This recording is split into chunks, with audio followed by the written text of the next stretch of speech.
In this video, I will share with you guys how to move remote files via SSH using DiffDesk. The nice part is that you don't have to open up a terminal and authenticate via terminal. You can save those credentials on DiffDesk and then simply re-authenticate. For me, I've already authenticated using DiffDesk and I've already saved my credentials, so I can simply reconnect. The first part is going to be to choose the source and destination folder. And then after you've chosen the folders, if you just need to move one file, then you can simply click on move or the vertical ellipsis and move.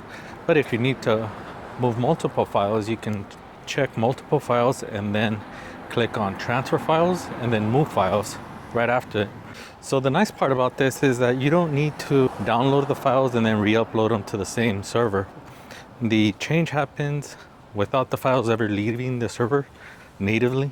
All right, that's a short video for you guys. I'll see you guys next time.